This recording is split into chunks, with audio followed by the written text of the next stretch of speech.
This is just a bunch of Keystone cops that are just trying to buy a little time so they can prepare personally. There is no amount of money that could save Europe, let alone a country like Greece. I mean, Greece is literally at a minus 15% GDP clip right now. Companies are closing. There's social unrest. There's no money left. They are going to leave the euro, and all those default swaps and all the bad debt from them is going to go, as will Spain's and Italy's. And France, why it's so comical that France is meeting Germany to discuss the other pigs when they're just as bad. And Germany holds all of the French debt, and France holds all the debt of Italy and Spain and Greece. They're all going. Everyone knows that. And like you said, it could go very, very quickly. Now, will the German Constitutional Court vote against the ESM and the Fiscal Pact? I would say the odds of that are pretty low because governments don't tend to shoot themselves in the head. The markets tend to do it for them. But anything could happen. And certainly September 12th, as Gerald Celente says, is easy to remember because it's the day after September 11th. Yeah, Celente's an interesting guy. He always hits the nail on the head, and so do you. That's what we love about you guys. It's just people that can speak with candor and honesty about this rampant criminality. This system is such a joke at this point. And I think a lot of people, Andy, are going to get badly hurt when this system finally collapses because, as you've said and so many others have said, it can't be stopped. This collapse can't be stopped. I wish it could. I mean, I really do, because I don't want to see people get hurt, and I sure don't want to see, the grocery store shelves go bare. But I think that may be the road that we're headed on, and if it can't be stopped, there are lots of people in denial that are going to be destroyed. Why don't you paint a picture for us? What do you see over the next year or two? How bad could this thing get? Right, and I like to be cautious about saying stuff. There's a lot of people out there that say with confidence, I know what's going to happen, and the fact is no one knows what's going to happen.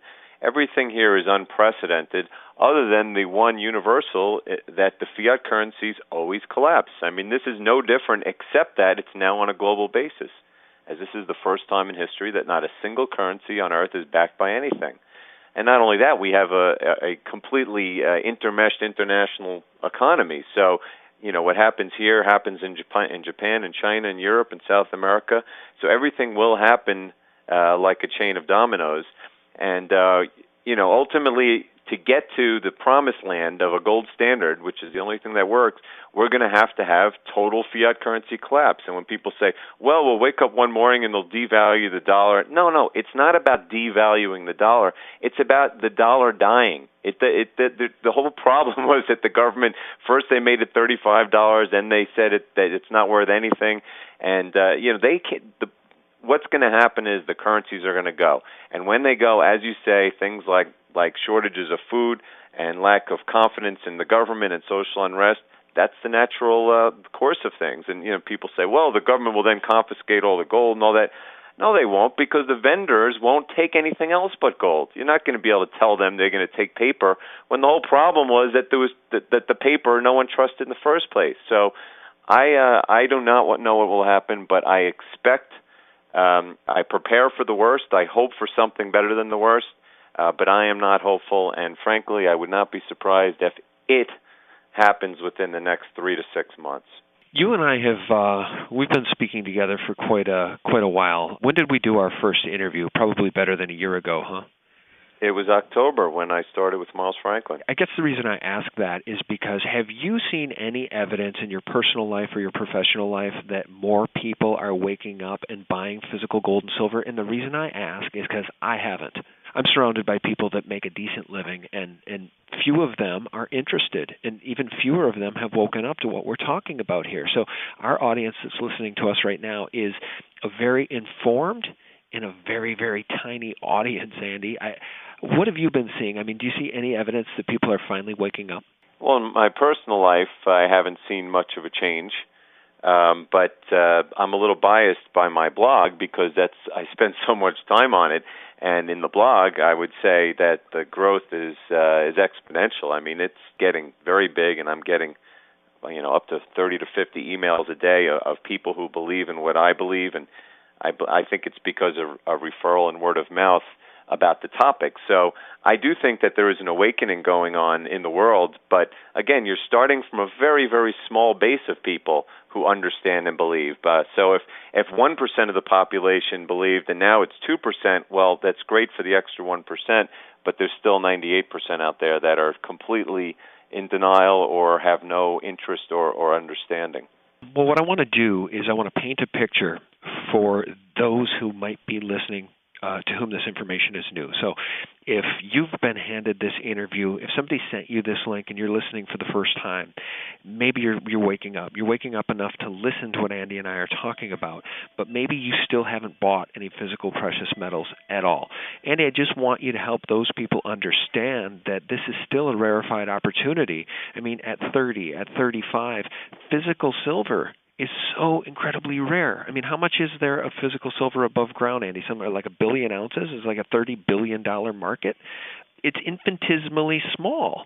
Right. Well, it's only about 0.5% of the size of the entire gold market. That's how small it is, and it's contracting.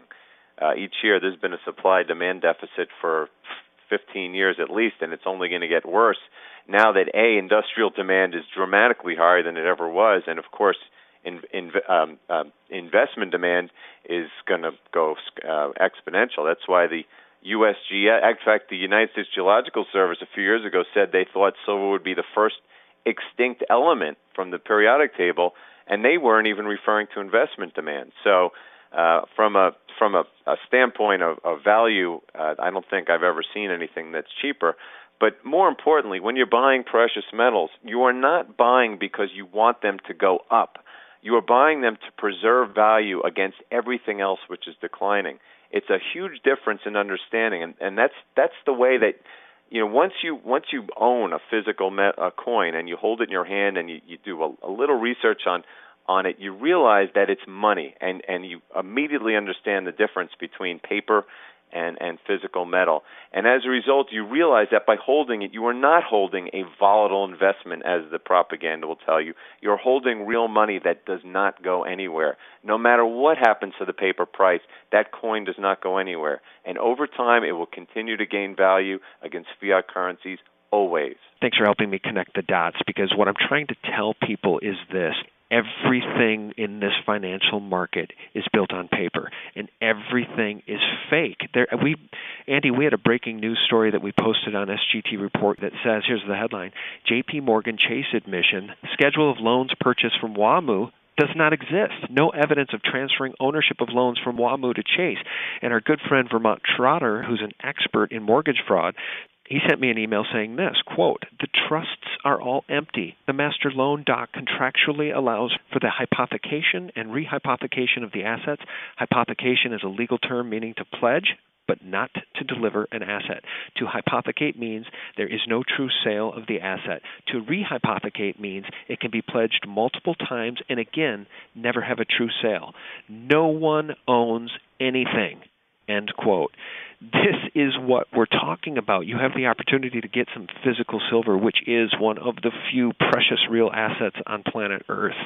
Well, J.P. Morgan, again, I think I did a rant a few weeks ago where I went through the Internet and found all of the headlines that said J.P. Morgan fraud.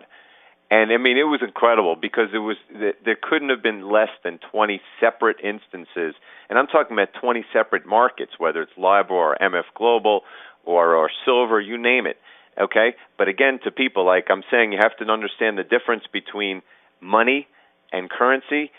People need to separate, to not separate J.P. Morgan and the government, because J.P. Morgan is the government. So when you read a headline that says J.P. Morgan manipulating LIBOR or J.P. Morgan manipulating silver, it's really saying the government is manipulating LIBOR and manipulating silver. And that's the whole point. It's them against you. I wrote a piece called They Want You Dead a few weeks ago, and I mean it.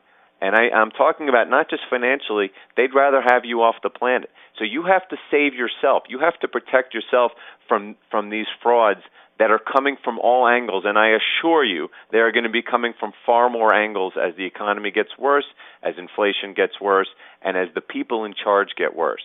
Well, as usual, you're on fire today, and we really appreciate your perspective. Is there anything you want to leave us with before we let you go?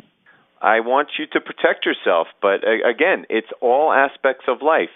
Precious metals is the way to protect your wealth, but you also have to think of ways to protect your family, your friends, your other possessions from the forces that are coming from around you. Again, when paper currencies collapse, it's well documented throughout history. There is a lot of pain and a lot of misery and poverty and probably war, government decree, and death that is involved. And that's why if you don't wake up and start to think about protecting yourself, you could be one of the 98 or 98.9% that are in the same boat, the sinking ship.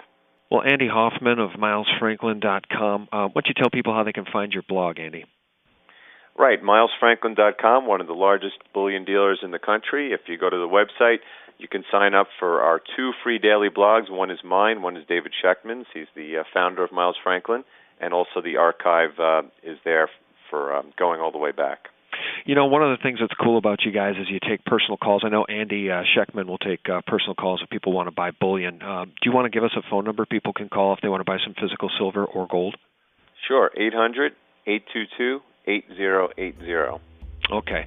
Well, as always, Ranting Andy Hoffman of MilesFranklin.com. Thanks so much for your time. We really appreciate it. And let's stay in close touch, because if we start seeing these $4 and $5 a day moves, we need to talk again. Absolutely. All right, Andy. Take care. Thanks, man. Bye-bye. Bye.